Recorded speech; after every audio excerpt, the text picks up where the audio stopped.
All right. So good afternoon, everyone, and I'm happy to see you all today. And thank you guys for allotting time during your week to attend an ACE Commerce Philippines event.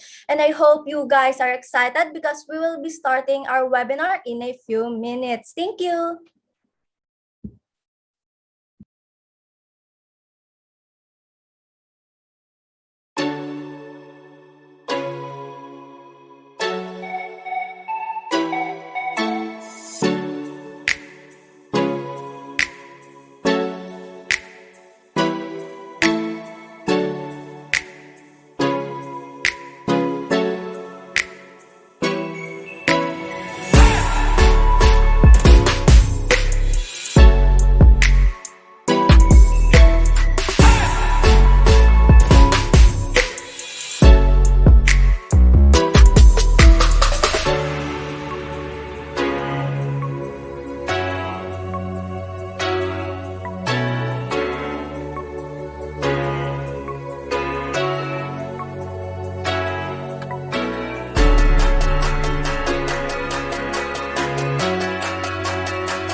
All right. So hi again, everyone, and welcome to this week's ACE Commerce event. And thank you for joining us for today's exciting webinar. So my name is Patrice, and I'm a community associate of ACE Commerce Philippines, a cross-border entrepreneur learning community. So before I call on our speakers for today's webinar, let me introduce you guys to what ACE Commerce is.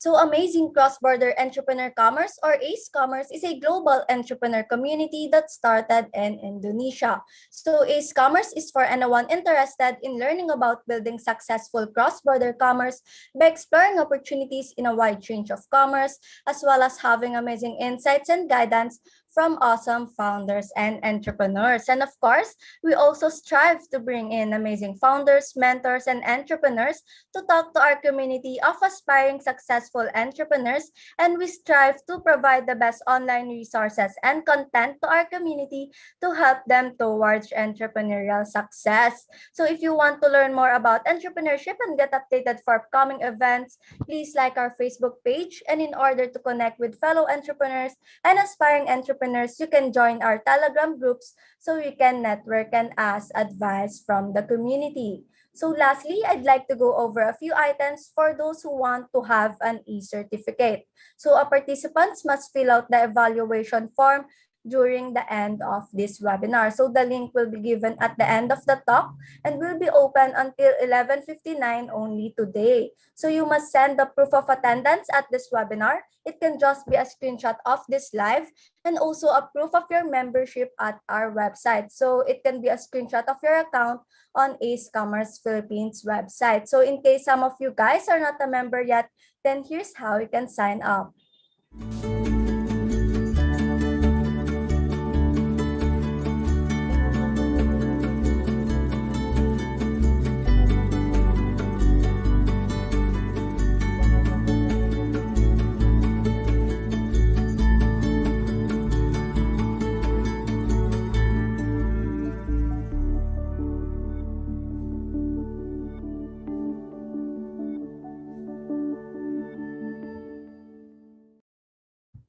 All right. I hope everyone here is already a member, but if you're not, you can just sign up at our website after this webinar. So anyways, that's all from me because I know everyone is excited to meet our speaker. So let me introduce our key speaker for the day. So our speaker for today is Mr. John Vincent Gastanes, the founder and CEO of Project Zacchaeus. So this webinar is perfect for anyone interested in design thinking and creating a business model for anyone and everyone. So everyone, let us all welcome and give a round of applause to Mr. John Vincent Gastanes.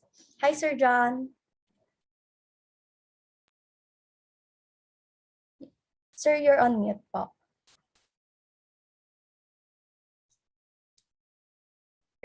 Hi everyone, sorry, something went on with my laptop that prevented me from accessing the unmute. But anyway, hi everyone. So yeah, I'm excited to share to my fellow entrepreneurs around Asia what we are doing, Project Zach.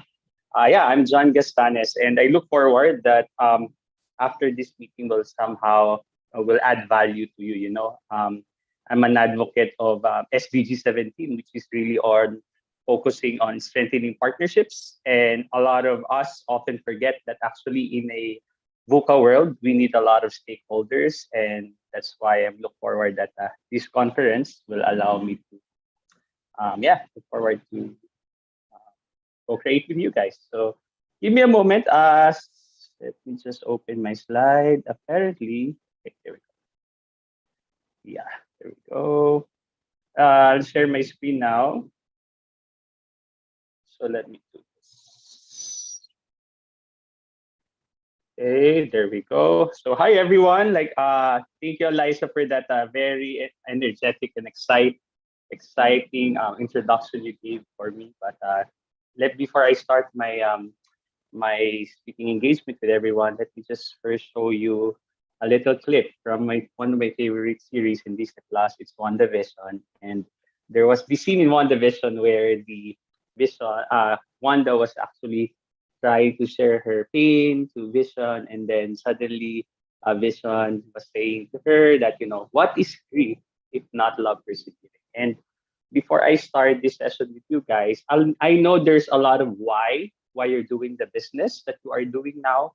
Or maybe I'm coming from the side of a kind of like a development entrepreneur or social entrepreneurs. There's a lot of things you can call us, but the whole point here is whatever businesses that you're doing, there's always an intention behind it. And for me, one of the biggest reason why I do this is because of people like her.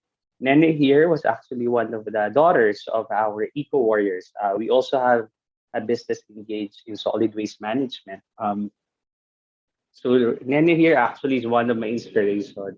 There was a season in my life where, every entrepreneur you would experience downfall, pain, and you feel like you're not good enough. And we all feel that, we're not getting the result that we wanted.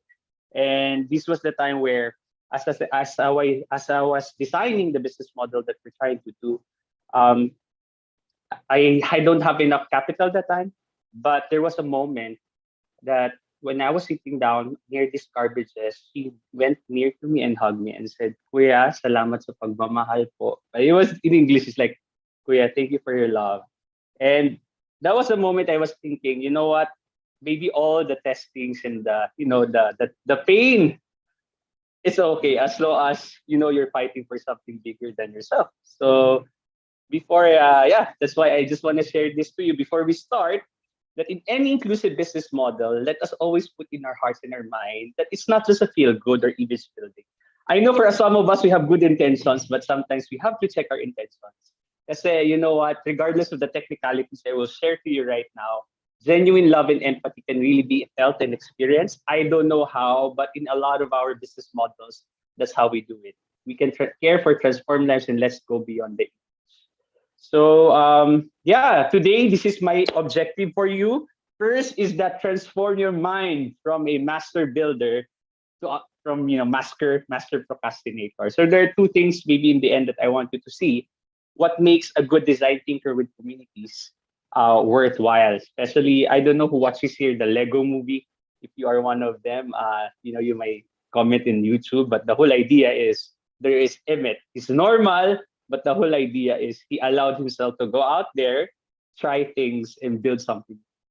And then the other thing is, I really want you to see some simple tools and processes that our team was able to develop. Not John, because most likely in everything we do, it's a co-creation process. So there is the community, there are the experts. We have amazing team of staff who work in the grounds. We have great government partners and consultants and mentors along the way who really allowed us to explore this and acquire insights when it comes to data and how can you turn this data into really implemented outputs. Because a lot of us, we do data gathering, but actually we sometimes waste it.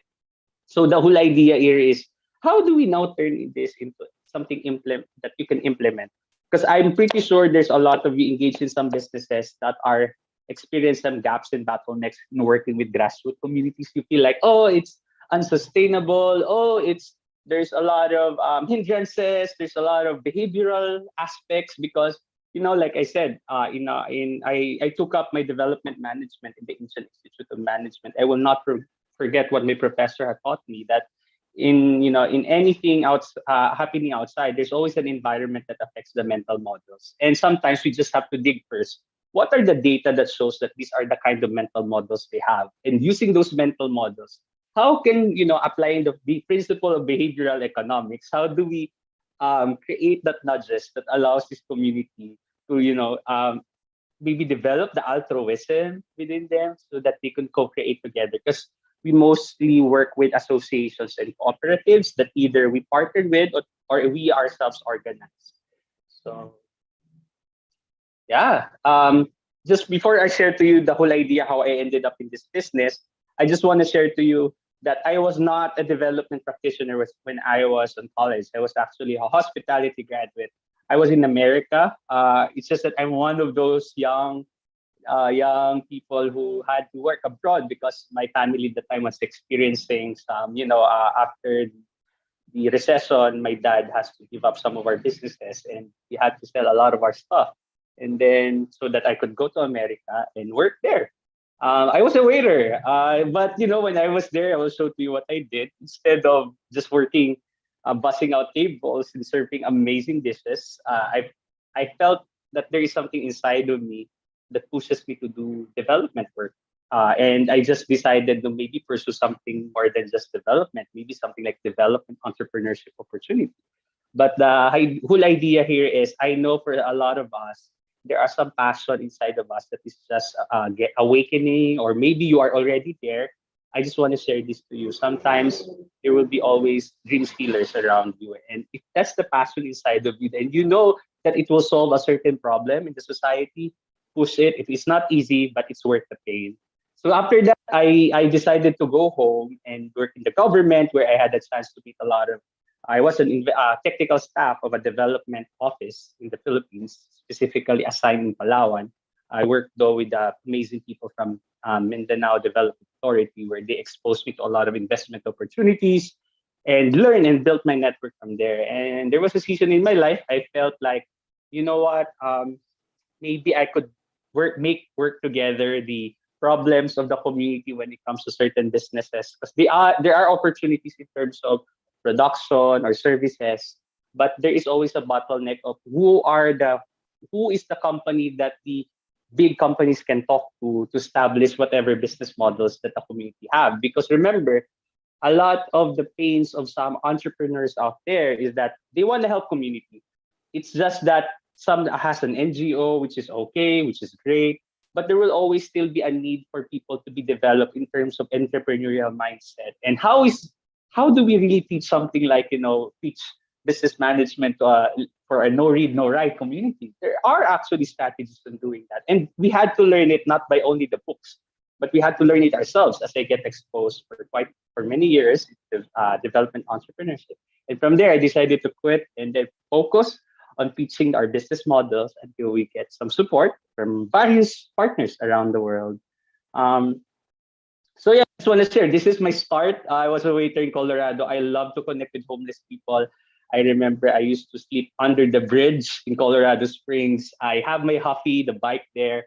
I carry burgers. I talk to them, and what I do is just inspire them to surrender into rehab facilities. In the picture you see in the end, the one with the lady who is wearing glasses is actually one of my friends who actually, I'm so happy one day she disappeared and I was so worried. So I had my bicycle. I went around the streets. I was asking, "Have you seen her? Have you seen her?"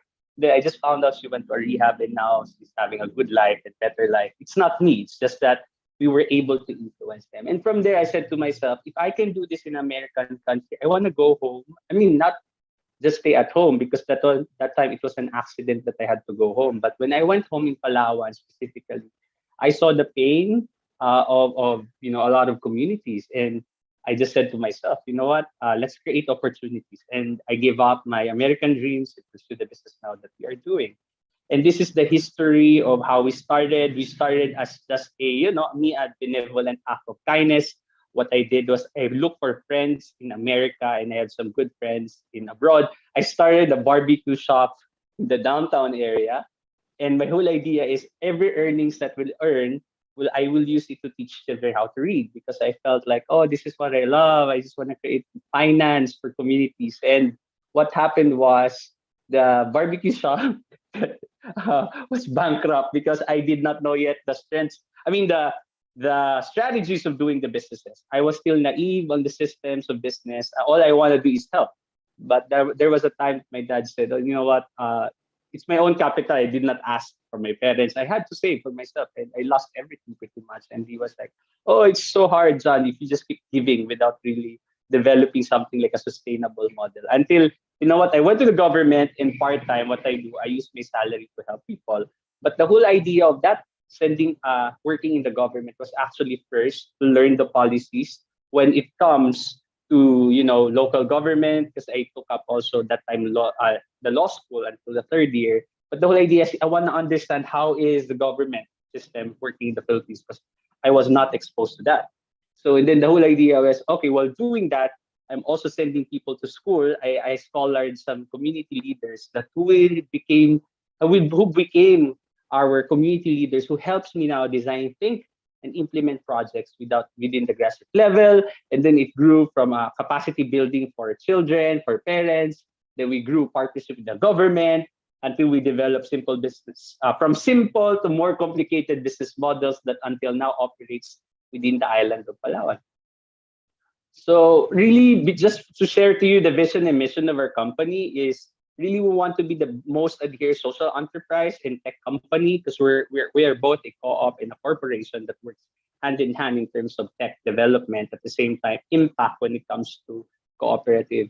But it is like an incubation where the community can work with us and then we prepare them and then we use tech data to processes all this data or whatever we're getting in the community through our business model canvases, through our platform canvases, and create these business models that we will do an MVP, then present it to investors, then get the MVPs will slowly grow until we expand the investments. So the idea is really create not just monetary support for these communities, because I believe money is just means to an end, but it's not the end.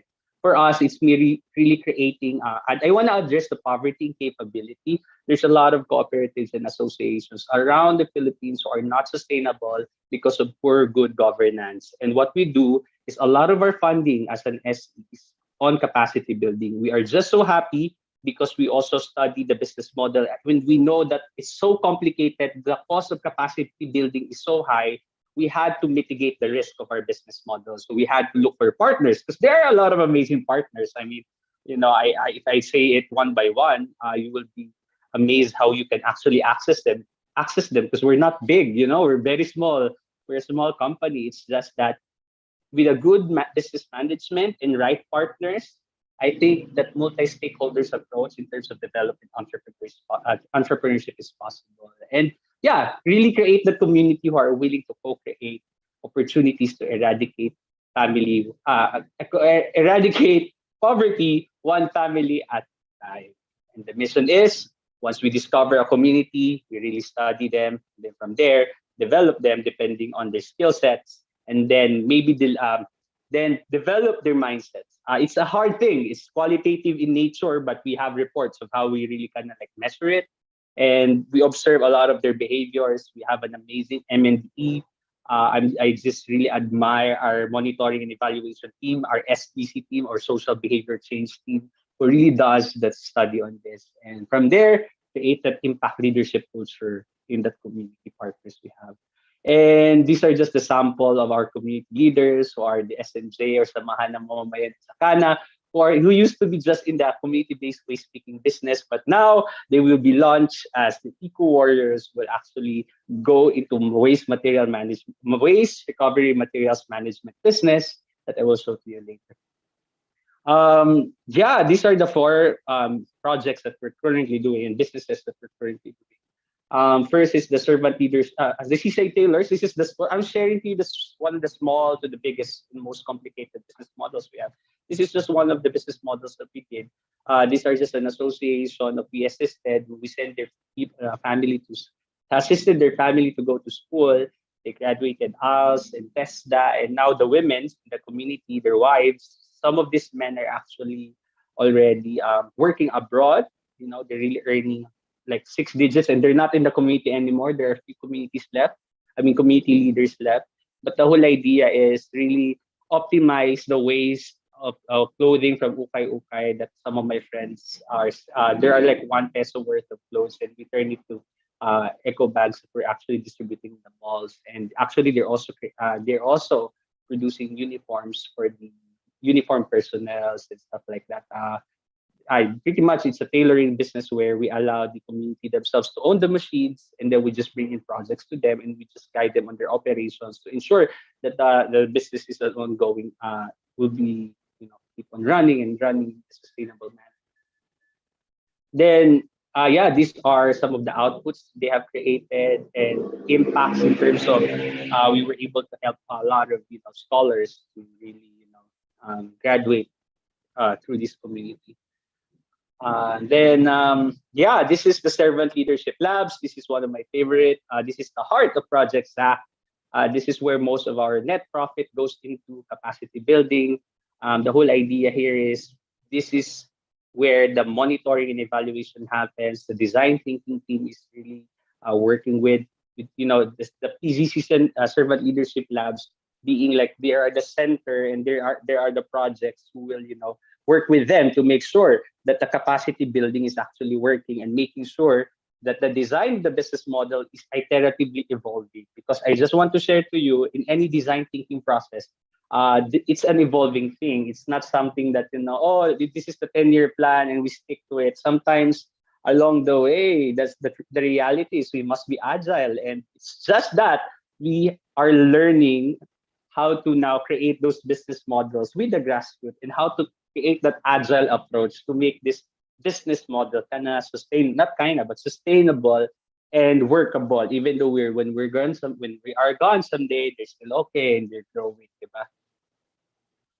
So yeah, these are the trainings we do in Servant Leadership Labs. We don't really choose the classroom, even it's under the tree, because we do have trainings that allows us to have chairs and stuff like that. But there are times that we had meetings with communities, and all we have is a chair in the forest, and we really teach them a lot of things and we train them. So, and then allow ourselves to use the leaders in gathering data, so that in every business models that we design, we know that there are some concerns and there are some glitches in terms of maybe operations, or maybe in our communication outside, because it's coming from the community themselves. And then the nice thing is we also know the limit of our community in terms of operation. We know that this is only their threshold, so we won't commit to other projects that are way beyond their capacity. Or if we see some people who are able to do so, yeah, we use all the data that we get to really check the capacity of our community. Yeah, and now I'll show you now 2 of our business models and how we co-create with them. So this is the fun part. So Farm Connect and Wana Fresh. So actually, this is an agri-tech supply chain platform where we use the business model to work with the local government of Puerto Princesa, coming from Palawan, and then some municipalities and the Department of Agriculture. But the whole idea here is to create that ecosystem where the farmers, or let us say the smallholder farmers, can do the clustered farming production. which is actually introduced to us by the local government. It's just that we had to digitalize the system and empower some of the people who works with the government so that aside from the government giving intervention, we can actually make sure the business model of these communities are really working as an association or cooperative. And then from the production itself, we now bring our production to the trading center we have in Puerto Princesa that was partnered with the local government to Puerto Princesa and the PA that allows us to distribute it to our omni-channel platform. We have our own omni-channel platform. It's the Wana Fresh. So soon they will. Most of our orders are done through Messenger. Then these women are the one who delivers it to their clients in various barangays, and some of them are actually. We also have the Wana Fresh branch in the malls. So the whole idea here is really create that monitored and evaluated project design where we know how is the impact of our project to the smallholder farmers and the Wana Fresh partners. Yeah, so these are the things that we've been doing. The local government is working with us. This highland vegetable thing, which was actually promoted by the local government, was so amazing that we were actually one of the first marketers who actually made it popular. That now the community is just self-sustaining on its own. A lot of people will now go straight to them and buy their vegetables. It's good in its proper price. And they also produce the Chinese cabbage that's being sent to a lot of kimchi producers and some Korean restaurants in the island of Palawan. And yeah, it took a lot. I really had to design think this with in terms of the design thinking process. Later, I'll show you the tools we use. But the whole idea here is we really had to kind of go to the community with the local government or the Department of Agriculture to communicate properly and how do this big fulfillment center can be optimized for the brick and mortar stores of Wana Fresh and other institutional buyers. For the tools, yeah, these are just few of the co-creation process we're doing. We had to sleep on the communities for quite a while because I also need to see the behavior of the people and really do when I go to communities. I have to be in my best person and just be there to serve them. So I love it because they welcome us so much that it's easier for us to connect with them. So these are the simple tools we use. We have our website where they send us the report of of their crops every 2 weeks, so that we make sure that they are not overlapping in terms of one of the biggest problems is that a lot of farmers will not have a forecast of what is really the best crop to be planted because first it's not demand driven. Second, they just copy what other farmers plants or either what they hear on the public market. So what we did was we partnered with the LGU. We organized also our own young farmers who sends to us the data of what they plant every 2 weeks, and we see the mortality rate. And from there, we have a forecast of how many crops are left in the next coming months. And those crops will actually be already allocated on a specific shop, so we know for a fact that these crops are actually really there. And we want to make sure that the institutional buyers knows because a lot of the institutional buyer's pain is actually the data that says, oh, do you have this kind of crops? Because remember, as a restaurant or a store will always buy the specific crop and they want sustainable supply because you don't want your restaurant to be operating without this, without that, because we don't have that. So that's why a lot of, I'm not all traders are bad. I don't know because it's so hard to say that, I'm not saying they're all bad, but there are some notorious ones who are really abusing the prices simply because the restaurants have no choices also because they have all the kinds of vegetables. The only problem is one farmer cannot produce all what the restaurants has to produce. So what we had to do, we had to design a process where every farmers are assigned a specific crop so that they can produce the collective need of an institutional buyer. So that's the whole idea of that. So we did that, and they usually send us updates on Facebook. Also, we have a Facebook community for them, so where they can, know that they can interact with us. These are some of the processes that we are actually now developing. We just had our design thinking process with our developer because from website and Messenger, Google Forms, we have some young agri partners who are the ones sending us the report. And the nice thing is we were able to design this model, the young ones who are just playing. I forgot what's that game where I see a lot of balloon-like creatures. But anyway, we try to mobilize them for sending the reports for us in some team with the team leaders of each farm and use this data to plan out. If you look at the slide here, you'll see that each crops already have an assigned number of farmers, and what happens is we kind of like know the cost and everything, and the costing is also crucial, so the prices doesn't have to be guessed.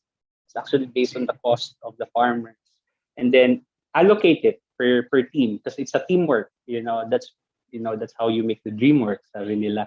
But the idea is it's a properly documented cluster production where it's rotational. Not everybody will plant the same crop, and so that you have a sustainable supply. So we're so happy. We did not perfect it yet because there's still some farmers who are tempted to plant crops other what we recommended. But the whole idea is at least they allocate a certain portion of their land exclusive for farm cut.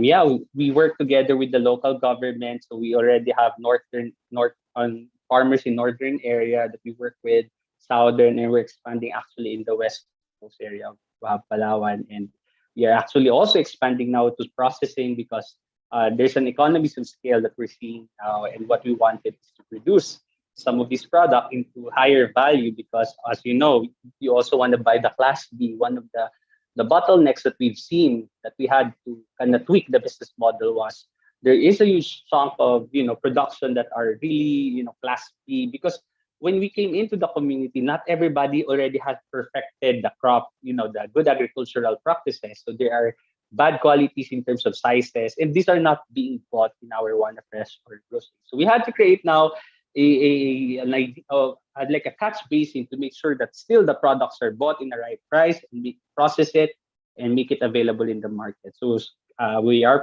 already in the process of accumulating this facility for our for our Farm Connect impact farmers. And these are the operation in trading center in Puerto Princesa City, and we have various community stores around Puerto Princesa, and we also have in the mall. Yeah, and this is the Eco Collect project. So the idea here is actually create this solid waste management support for the local government to advocate the waste segregation in the city. At the same time, support these informal waste pickers so that they will become healthier, more aware of the 3 Rs and the waste characterizations. Because before, they don't know that these wastes are supposed to be, can still be upcycled. A lot of them are not aware that these are dangerous. These are dangerous. These are special waste.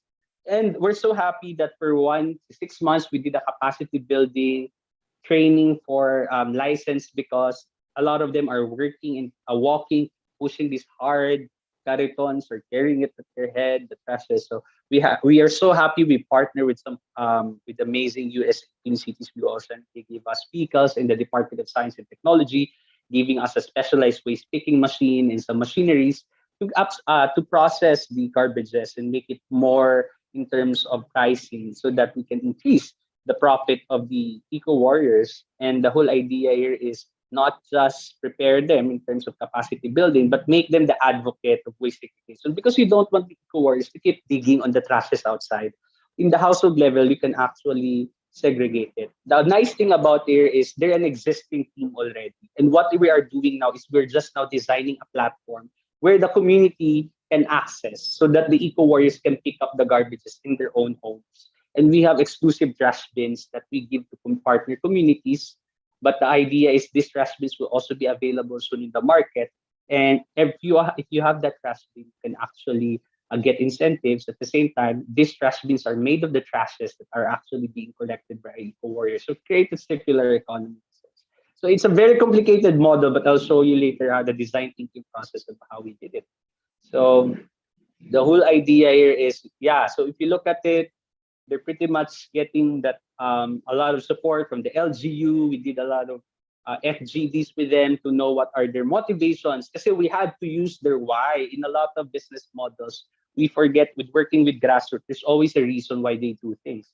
and part of it is really the impact they want for their families. And we need to hear that so that we know that this is the amount of cost of sending a child to school. If there is, I mean, it's free, education is free, but the cost of the baon, or so that they don't have to walk.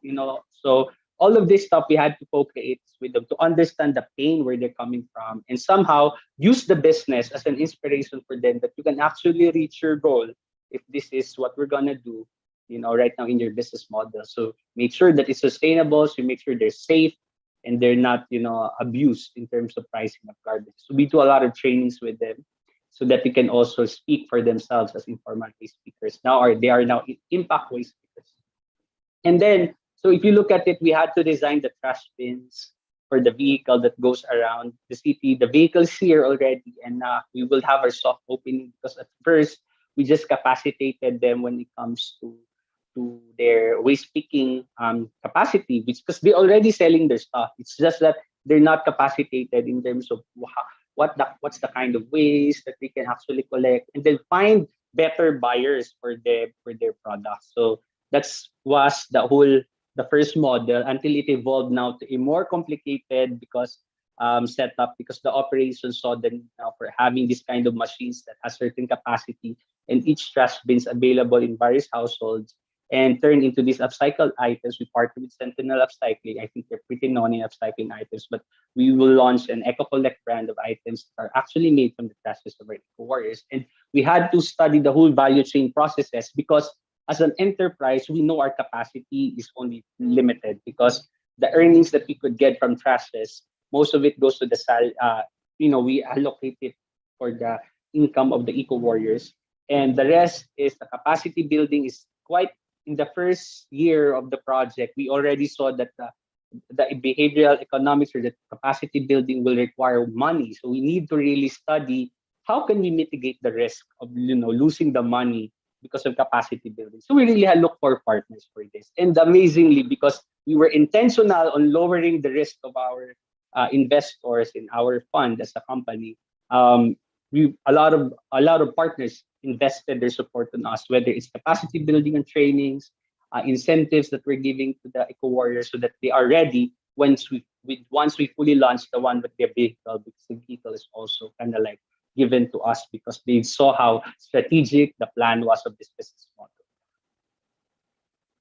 The whole idea here is to study the framework. So I recommend in doing your business model, if you are an entrepreneur who wants to help the grassroots, always see what are the pains and what are the needed to be addressed. Because sometimes we think of a business model, we thought that, oh, this is what I think, right? It's a bottom, I think you heard it a lot to some amazing leaders out there. It's now a bottom to top approach where you really have to see what are the needs of the community and do they really say that that's what they need. And from there, you also look for other gaps, external factors that prevents them to do this optimization. And who are the players that can actually support? Because in any development entrepreneurship, impact investors are there, but they have to see, they are very patient in terms of capital returns. But the whole idea here is how do you make sure that you're also mitigating some of the risk that makes your business model more appealing? So we had to really show them that we have partners. So that's why I said SDG 17, creating the right partnership and understanding what kind of value do you want to give to your partner is very crucial, because in any stakeholders analysis, so you do a problem tree analysis, then from there you have an objective tree, and then you have the alternative analysis, and then from there you have your log frame. And all of these stakeholders analysis, all of it are very important also in development entrepreneurship. I know it's tedious. That's why I said it requires a lot of effort. But trust me, once it's there, it will slowly move by its own simply because you made an effort to understand its complicated system. And by the way, later I'll show you din naman my account so you can actually message us in case you have questions in designing models. So we have this framework that we actually look into the external clients who will buy our product, and then we find the strengths of our community and how do we sustain the strengths and how do we capture that strength and make it useful for the business, and how do we get the partners logged in our project so that they will now support us in our risk mitigation approach or systems. So part of it is really getting first the data of your community. We do a lot of communication with them. We do have a data privacy officer. I'm so happy we have an amazing mentor. At the same time, we have an amazing data privacy officer to ensure that we have the proper data of our partners, so that the eco warriors also, for example, for the context of eco collect, will actually monitor in terms of their economic standing and the growth in terms of performance, because they also have the leadership passport. So we know where are they in terms of capacity building or qualitative observations. Yeah, we do really a lot of discussions with them. And I myself, we have an amazing team who goes on the ground, but I often go there at least once in a while, not in a while, but because I really go a lot of times to the community.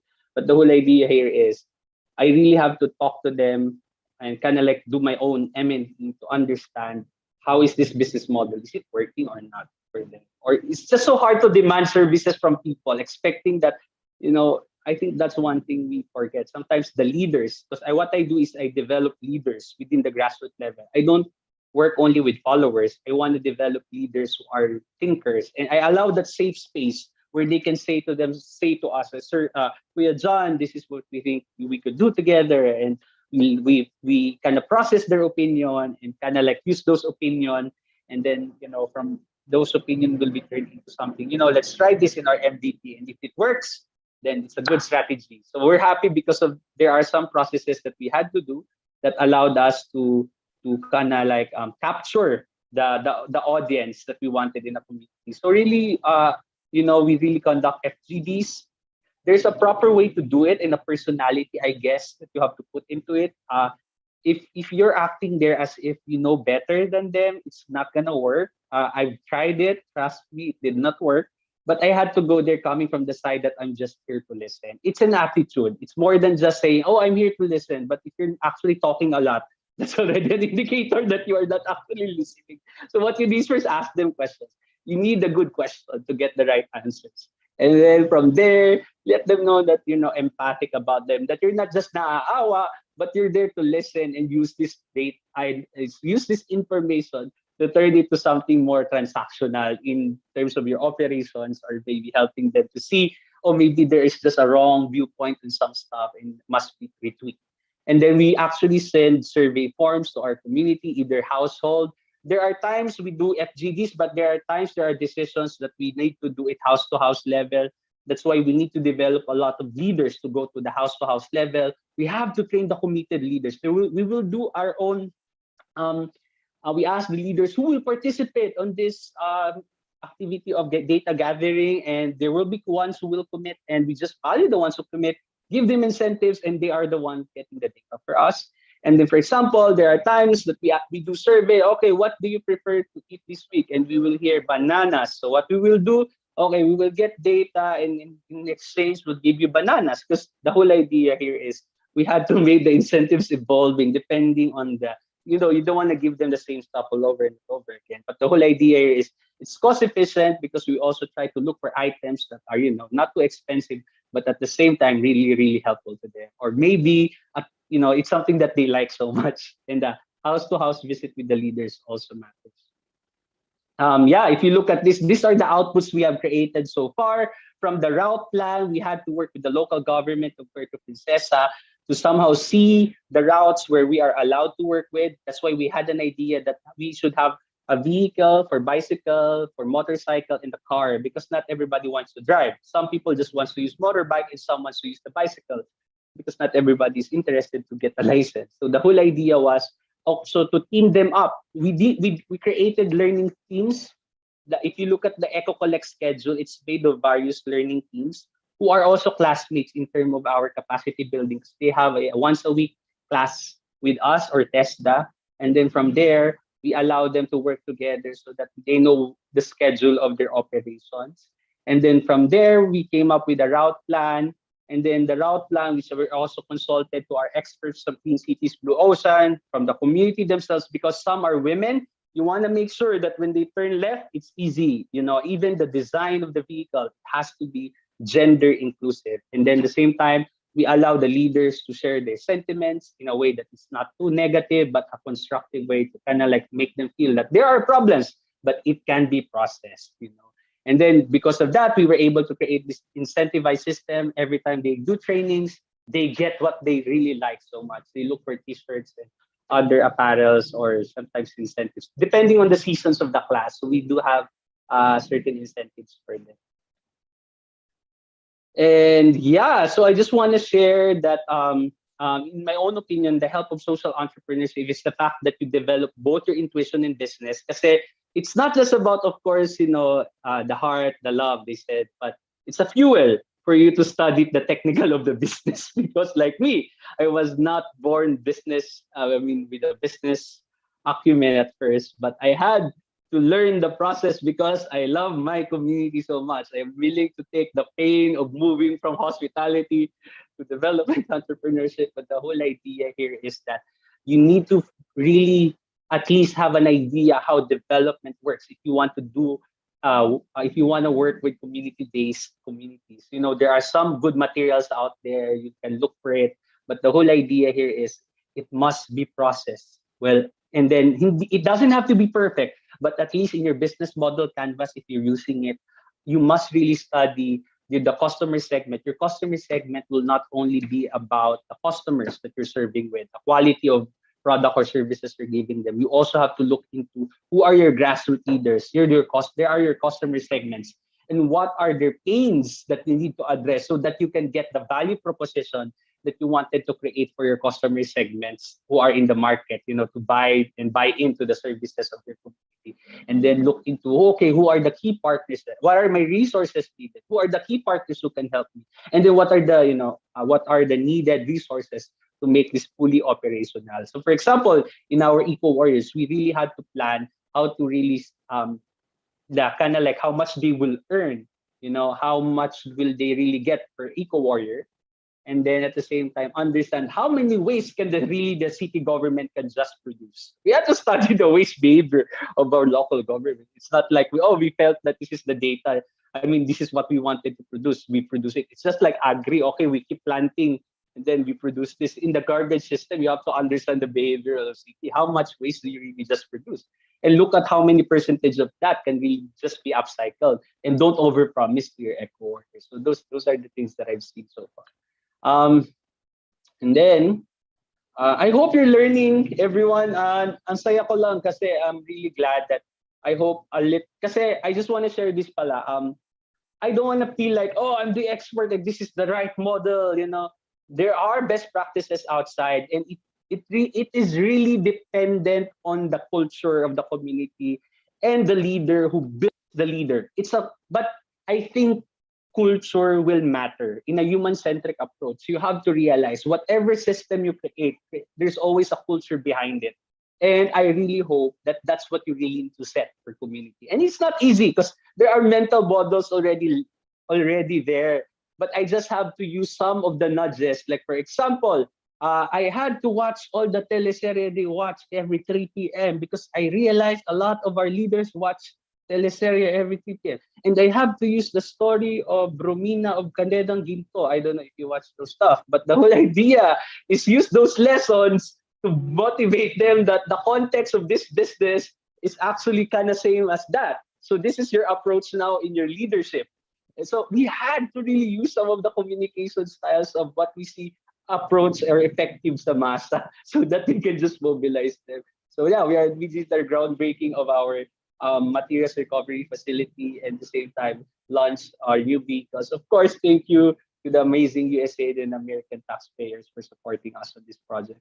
So if you look at here, we're using three things: the business model canvas, then we had to do the log frame, and then we had to use a platform business model canvas. So the whole idea here is kind of like you have to understand in looking at we're talking about first the business model canvas. A lot of you are familiar with it and in its iterative process, but I want you to understand that each boxes cannot be hinuhula-hulaan lang. I recommend if you have time, you really study value proposition canvas, tools. You really study the SDG 17 context of partnership. So you will know how your partner thinks And then, you really have to somehow know the market and really understand their behavior, both in the community as partners and the market as buyers. And then look at the pain and maybe process your impact by developing the log frame. And once you have the business model canvas and the log frame, now you can consider now to develop what kind of innovation can you really create out of it. And this is where the platform business canvas can work. This is one of the effective tools that we've been using so far. My professor actually, Professor Cruz in the Institute of Management, shared this to us, and I find it very, very helpful for me to process the information that is iteratively coming from the communities. Yeah, the theory of change must be specific. It involves like a business model canvas, and there will be new setbacks in the process, new information, new alignments, and reformed reality. Always remember that in doing your business model. So, a lot of us would think this is the only problem, but for example, there are problems that will pop out today, but in the next coming years, it's not a problem anymore. It's an opportunity. So the whole idea here is you have to see that, you have to somehow write it, you have to somehow process it, and then from there, get a chunk which one is useful and possible for you to solve. Maybe your business will not solve the whole problem of the ecosystem because nobody can do that, but you can just choose which one can really work. And at the same time, where you can pitch in a solution. It's not always you who will solve all the problems. As a development entrepreneur like our team, we always believe we are just the hero makers. We are here to highlight our communities, our partners, and us being the bridging leader in the middle who will share the idea of shared meaning, co-ownership, co-creation, and we are just an advocate of a glue that sticks them out together to become sustainable and kind of like be the bridge that creates a relationship. Yeah, so there's a lot, I know that in the iterative process, don't lose hope in designing the tools. You will not be perfect. I've seen my first tool, my goodness. There's a lot of wrong things because I did my first training on business model canvas in free trainings in Acumen. You should check it out for those who wants to check it out. But the whole idea is I did a lot of mistakes at first. Hopefully the MVPs are not expensive. That's why the mistakes are okay. 1,500 port of mistake is good. So at least you can see the behavior. And then the other thing you have to realize is after you make mistakes is that there are really a need for sustainability. Trust me. As a development entrepreneur, I know our capability, but what we can offer to the private sectors are our services when it comes to sustainable model with community. Because what we do is a lot of businessmen would always just look, oh, do you have these crops? Do you have this, that? But we always tell our people, our clients, the private sectors that we work with, that yes, they can produce that, but they are safeguards that we must put into that, either on the production level or either in the community-based level, because you don't want to somehow just keep doing business with them and not realizing there are mental models working on that community.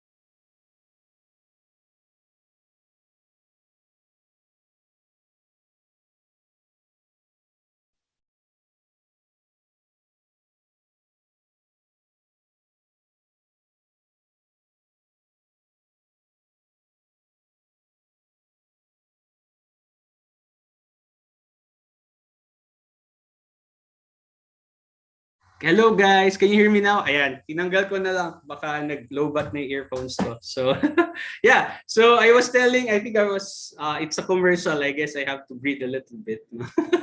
The whole idea here is, wait a moment. I have to, ayan. So, the whole idea here is,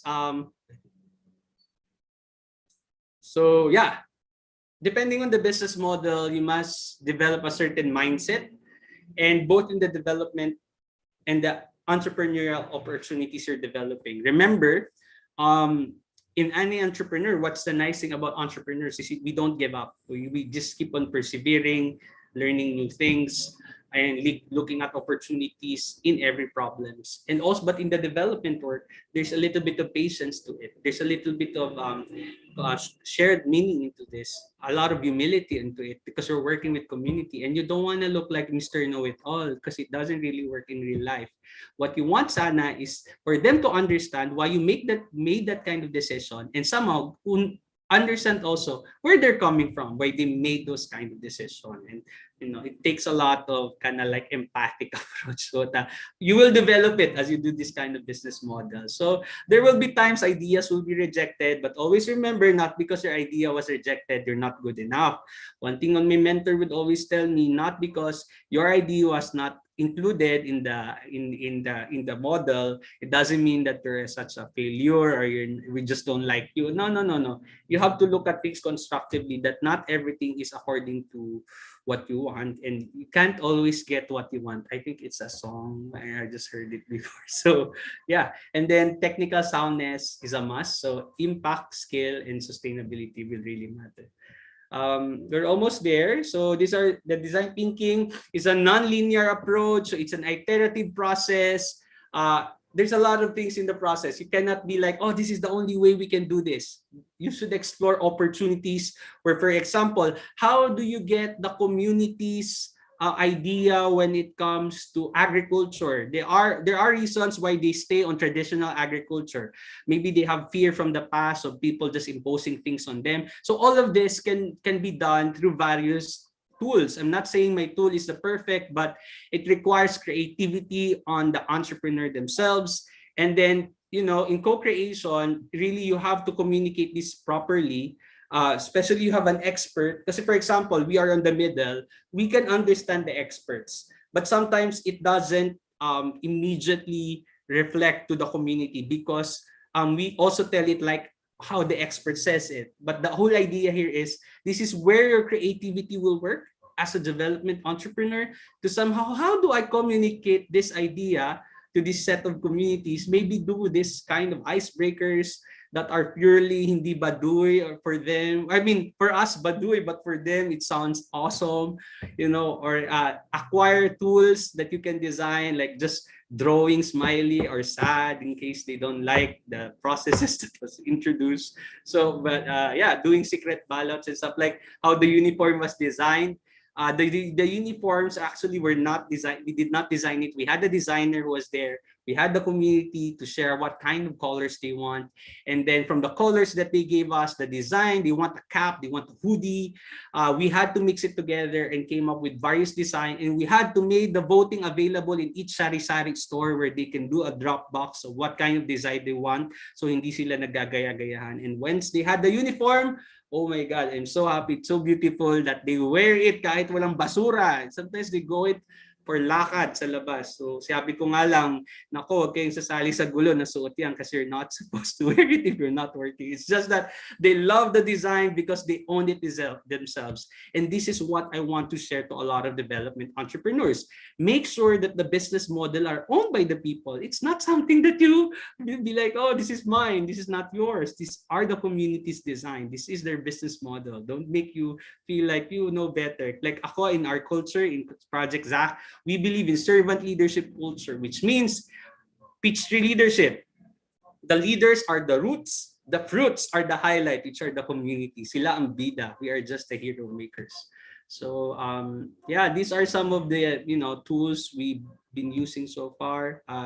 Ipakita ko lang sa inyo that summary report. We have weekly summary report of the activities that we do in the community, and we send this report to either the partners, and I process it, I look at it, what are the motivations, kasi lumalabas din sa mga report, and then nakikita ko na bumababa yung attendance, so I have to design again what's wrong, why they're not attending the capacity building activities and stuff like that. And yeah, ito yung sinasabi ko, success is not born because of goal alone. You need systems, determination, and to move forward. So, see Emmett, I don't know if you watched the Lego movie. I just love that movie. There was this scene, he was like a master builder, and people see him normal, and I kind of feel like him because I was a waiter 7 years ago, and I said to myself, I was just in pain because I see a lot of experts leaving the country because they got hopeless or because I guess family needs, which is legitimate. But I felt that moment that maybe a waiter like me with no too much background can sacrifice a little bit of my comfort and my own dreams to somehow go to the process, stringent process, to learn new things and use those ideas of the experts in the communities, make it work together like a Lego. We'll build something that will solve a certain problem in the society, and that's where your value proposition will work. So the whole idea here is you want to finish each small activities that build your outputs, that will reflect your outcome and achieve impact. So the whole idea here is after you understand the Lego of the problems, now you understand what kind of behavior your community has. What are the opportunities or activities in the community that you can use to create the system? Because remember, if you read the book Atomic Habits by James Clear, we are not successful simply because we dreamt. There is a system that must be designed, or nudges that you must allow them to experience. And we had to create that nudges. We had to invest time to design that nudges so they can create the output, so that we can create, for example, this value chain that we're using now and presenting to a lot of our investors. And yeah, that was my presentation. So humility and courage is the key for a strong multi-stakeholders approach. And yeah, I really look forward to co-create with you in the near future. Salamat po! All right. So thank you so much for that insightful and inspiring talk. And as someone interested in design thinking processes and on how to build it and how to build an inclusive platform for any business, I could really apply the tips and lessons learned today when I begin a similar career in the future. So let's all have a 1-minute quick break before we continue to our Q&A. And please do not be shy to send your questions in the YouTube chat box. Thank you.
All right. So hi again, everyone. And I know a lot of you are looking forward to ask questions to know more about the topic today. So we are now opening the floor to some questions. So while waiting for more questions to come in, someone actually sent a question earlier. So she is curious to know, like, what are the challenges that you had to overcome in design thinking and implementing sustainable business models in your project, the KU's projects?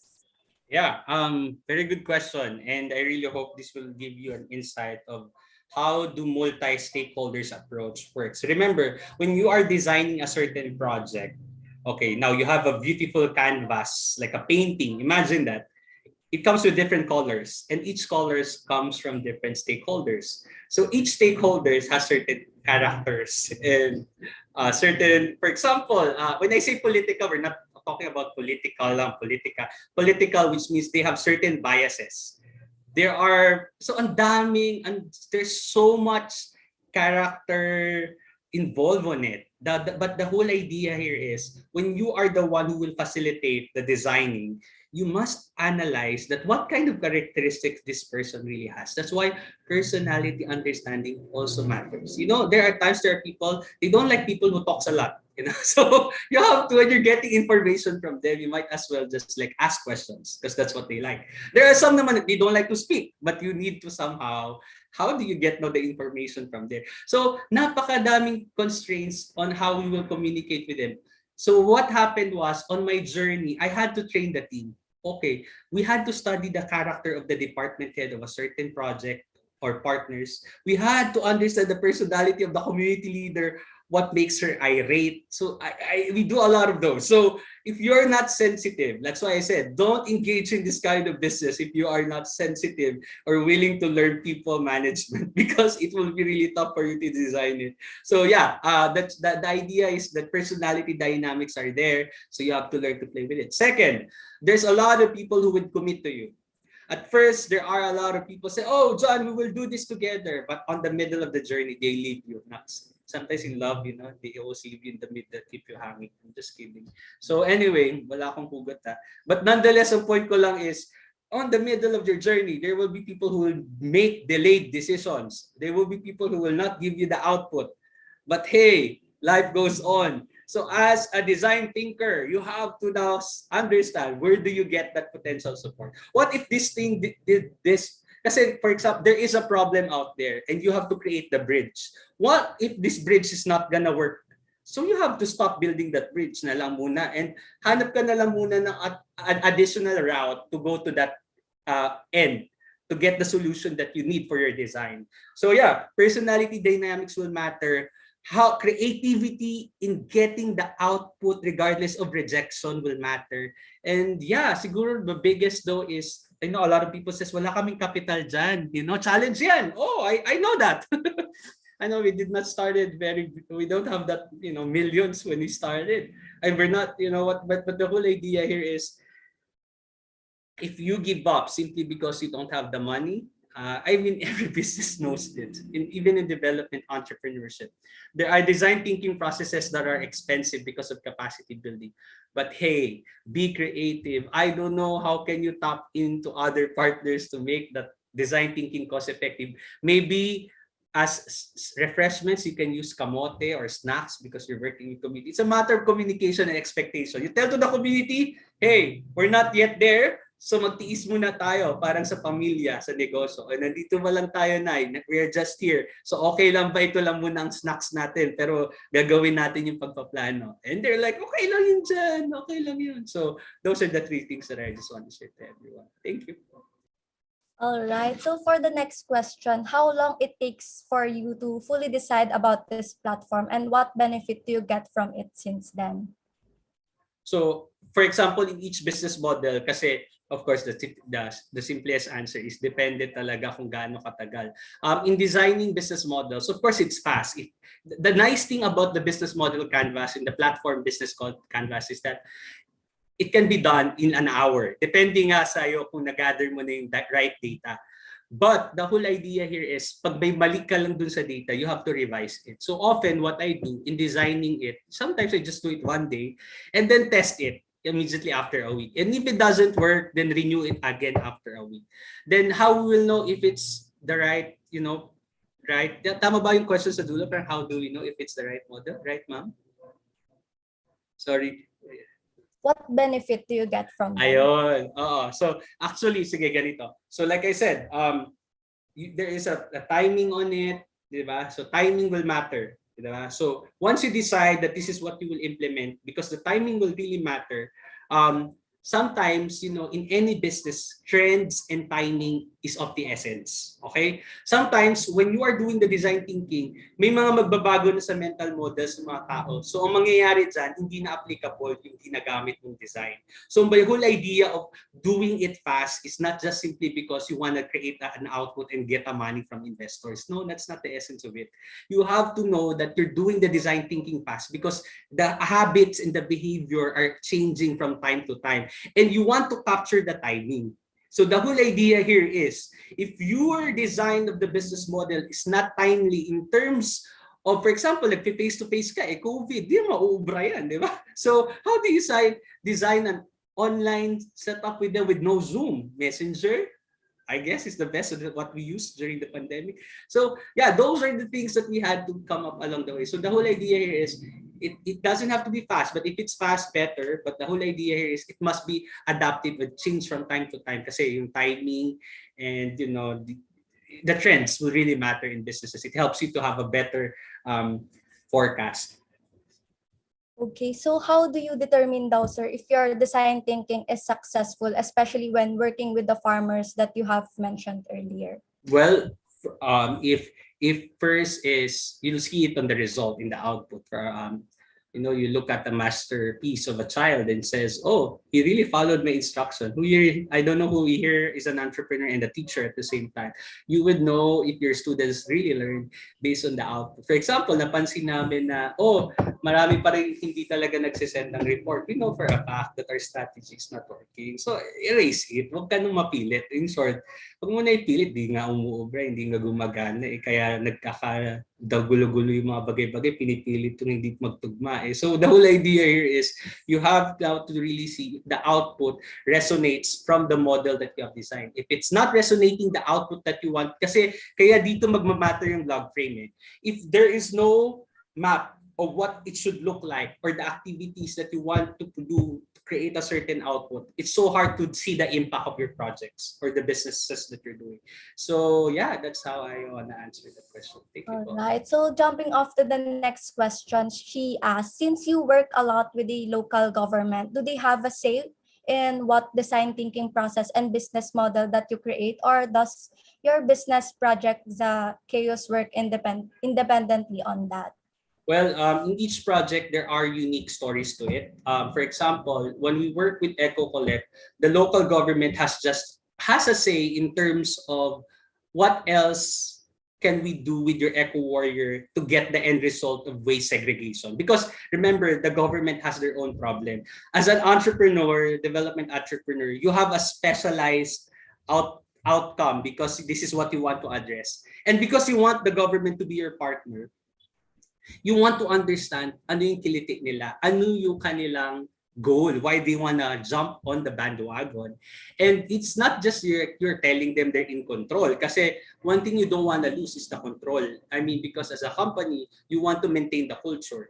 But in case the government would recommend some stuff, we just have to understand where they're coming from para hindi kami nega agad. Kasi minsan may recommendation sila, John, can we do this? And then I would just tell, ma'am, sir, medyo challenging yan right now because this is not the behavior of the community. And they would say, oh talaga, so paano natin siya gagawin? So when they ask you the question, that's the time you now kind of like navigate them to where you want them to decide. Kasi remember, people will negate something that they don't understand. But once they understand naman, so far, the local government, once they understand, they really they support us. And only difference is there are just outputs that we must processes that we must go through that are purely administrative in nature. We have to comply with that, but that's not mean they are the one in control. It's just that's a process of the government. But in terms of how the leaders would like us to implement the project, it's really a co-creation. I have to voice out what the community sees and how do we see the project and how do the government see the project, and maybe let's create the third alternative or the synergized idea. So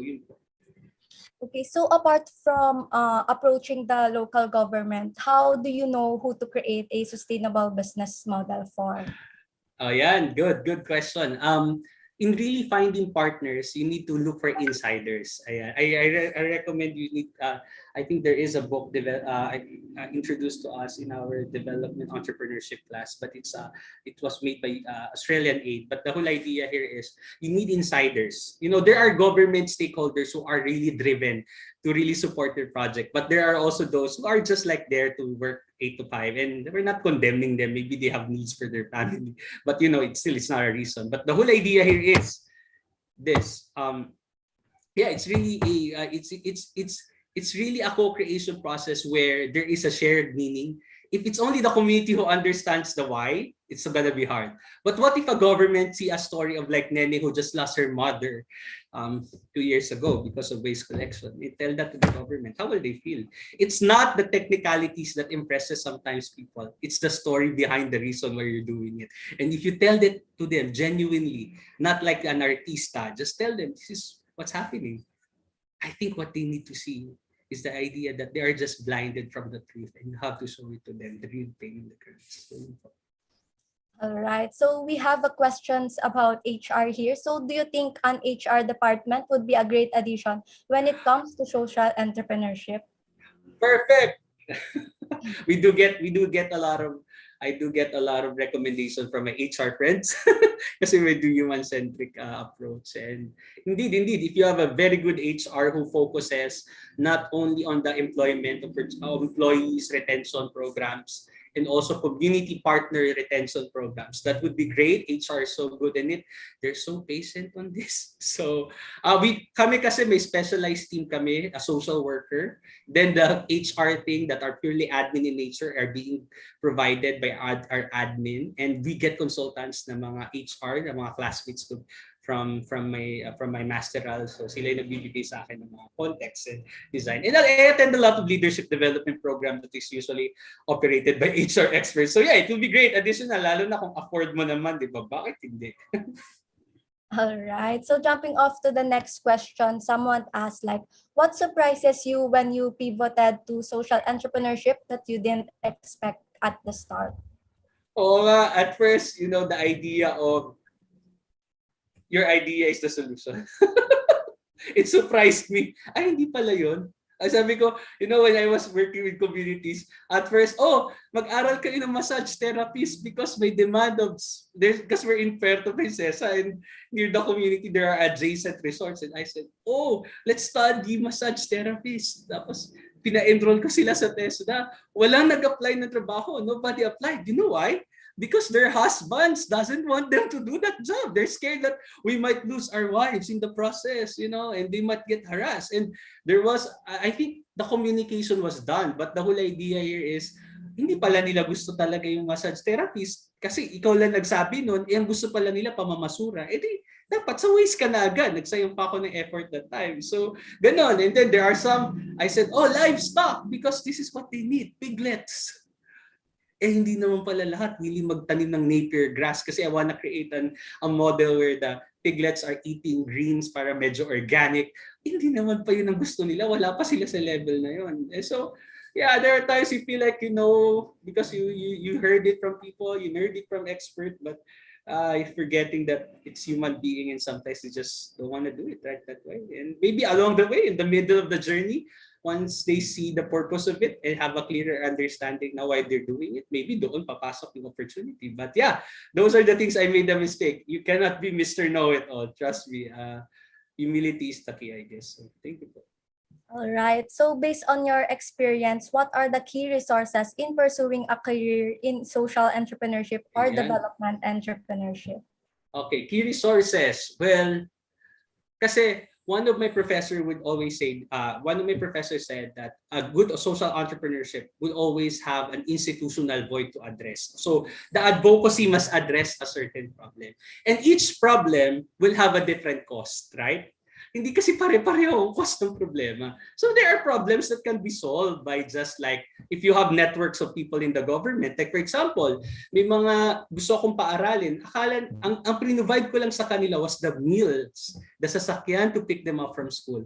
But the scholarship came from us, from TESDA. I did not had the money. I had to go to TESDA, talk to people, propose certain project, and then they themselves now partnered with us. So the whole idea here is because you understood the context of the problem, the needed resources will also be dependent on that. So if it requires network, then do it. Kasi the government will always look for partners. If it's about, ocean plastics, then look for opportunities. There are a lot of civic orgs or funders or impact investors who wanted to fund climate change, ocean plastics, then partner with them because you don't have the money right now. But if you have the willingness to learn the technicalities or the communication language to access that money, so capital will be not your first problem because the whole idea is the creativity on how to get the money is there already intact in you. The whole idea here is, are you a master procrastinator who will not make an effort to write it, analyze it, and process it? So that's the whole context for me. It really depends on the kind of problem. But money and network is very crucial. So you have to build relationship. Like in this event, I look forward to connect to a lot of leaders here. Maybe we can collaborate somewhere. It's a multi-stakeholders approach. So that's it. All right. So what do you often present or disclose when securing a partnership with different companies? Well, what I always disclose is, of course, the impact that we want to achieve must be disclosed. And we have also to show them what are the risks and assumptions. I know for a fact that when I do engagement to communities, it's not sunshine and daisies. You will encounter abusado, you will encounter rude people, scary people. So all of this stuff, they need to understand. The funders needs to see that, these are the community's weaknesses. And how do we complement there? Where is projects coming in? Kasi you don't want the investor sees na, okay, problema yan. So, anong gagawin natin? I had to show them, okay, this is our mitigation strategies. And that one is not just created by John. I had to sit down in the office, ask our liaison, how do you see the problem? Then I asked to ask community leader. I have to go there wearing shorts in the community so nobody know I'm just there to I just have a coffee with them and ask them, so Nay, anong tingin mo yung solution mo sa ganito? Minsan ayaw nilang mag-participate. Sasabihin niya ni Nanay, kasi may mga marites naman dyan na magkikwento, kasi sabi niya ganyan-ganyan. Tapos you just have to debunk some of it kasi hindi naman totoo yun.